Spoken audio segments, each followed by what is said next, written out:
and its allies to trip into more blunders, and that means creating non-stop, perpetual war in the Middle East.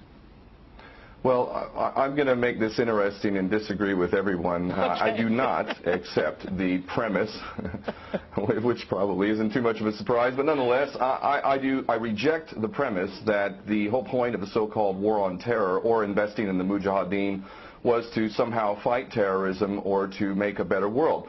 I would argue that if you really want to know what's happening with Middle Eastern policy, then you must read Oded Yanan's A Strategy for Israel in the 1980s. Now, in that document, which is pretty much being played out to a T right now and has been for many years, there were serious objectives for Israel. And Israel's main objectives were to expand and grow in line with the Greater Israel Project. And in order for it to do that, there would need to be an excuse to justify the expansion of Israel, and in order to do that, we would have to sow the seeds of sectarian hatred and violence in the region.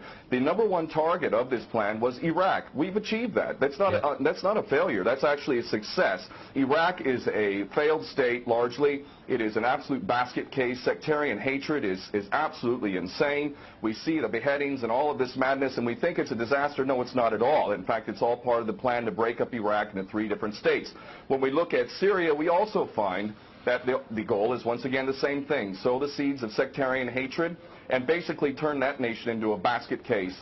This is happening according to plan as well. Now, ISIS, funny enough, could stand for the Israeli Secret Intelligence Service. Many people are seeing the very big benefits to the state of Israel, the so-called Jewish state of Israel, by the breakup and the balkanization of the surrounding states. So actually, if you believe what's being told to you, and I just don't know why anyone would believe anything that comes out of the mouth of virtually any Western leader, whether it be Obama or Bush or any of the rest of them, all of these people are nothing but patent liars, and everything they say is pretty much the opposite of the truth. So I don't accept virtually anything they say. Okay, good. Violence.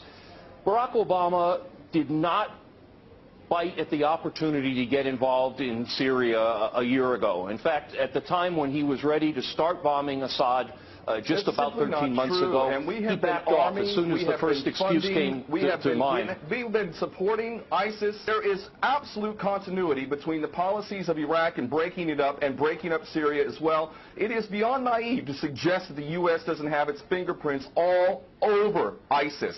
In fact, tell me this: why has ISIS never once, or al-Nusra Front or al-Qaeda, not once have they attacked Israel? In fact, ISIS militants are getting medical attention in the Golan Heights and in Israel itself. What does that tell you?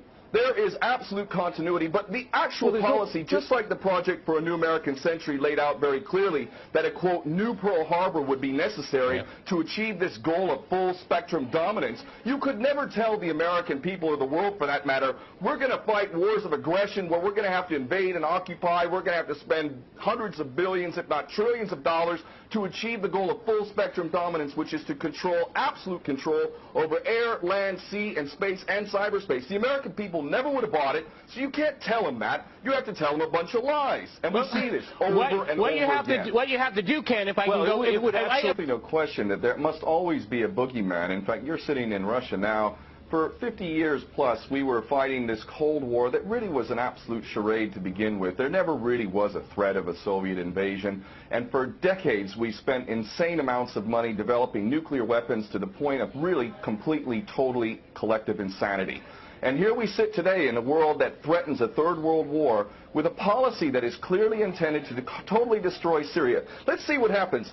If we take Bashar al-Assad out of the equation in Syria, does anybody with half a brain not understand that that vacuum that's going to be created is going to be a vacuum filled by the most powerful interests there? And who is that right now? Well, that would be our best friends and allies, these little Frankenstein monsters that we create, whether it's al-Qaeda or al-Nusra Front or the latest ISIS monster that we've created. Those are the ones that are going to fill that vacuum, and that fits perfectly in line with Oded Yanan's A Strategy for Israel in the 1980s.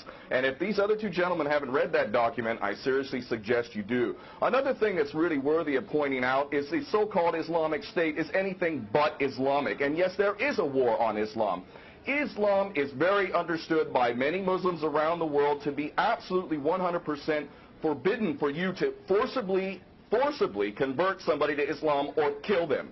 This is totally untrue. Back in the medieval times, when there was Muslim empires, it was an absolute understanding and policy amongst the Muslims who were in charge at that time that those who practiced whatever religion were allowed to continue practicing that religion, and they were not even forced to pay taxes into the Muslim empire itself. However, if people wanted to practice that religion, they would not be able to derive the benefits of the tax system and so on and so forth. The bottom line is no Muslim in their right mind would justify going in and literally executing men, women, and children simply because they don't convert to your religion. These people are not Islamic. They are creations of the monster, which is the empire of the United States and all its cohorts in Israel and England in particular. And this monster is purposely created to justify the continuing insanity of the never-ending war policy, which is really the core of America. And that is exactly why I renounced my U.S. citizenship. This madness cannot be considered anything but the major threat to the world. Okay, Peter, in New York, one of the things we've seen... There are very obvious solutions. One is to arrest the traitors in the U.S. Congress and White House who have sworn to uphold the U.S. Constitution, and somehow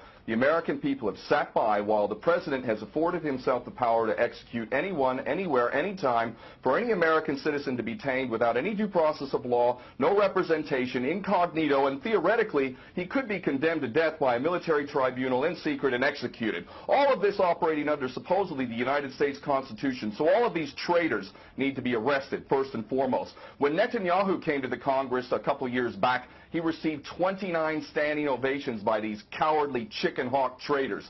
So the American patriots need to stand up and grab a pair and ultimately have some integrity and get rid of these traitors. Secondly, cut off all funding to Israel. Israel is a pariah state, a criminal state. It is committing active policies of genocide by the legal definition of the word according to Black's Law Dictionary. That country needs to be cut off right now. All of their attention needs to turn inward. Stop your little empire endeavors and full spectrum dominance and all of this sort of madness. Start taking care of your infrastructure back home. Start taking care of the American citizens who have worked their whole lives and now find themselves wondering how they're going to keep a roof over their head. All of that is very obvious and very sensible. Or America can continue to decline into an absolute total pariah state, hated and resented around the world, and maybe bring the whole world into World War III. I would prefer that we do the former instead of the latter, but ultimately we need some serious change in government, and that means getting rid of these traitors. Okay.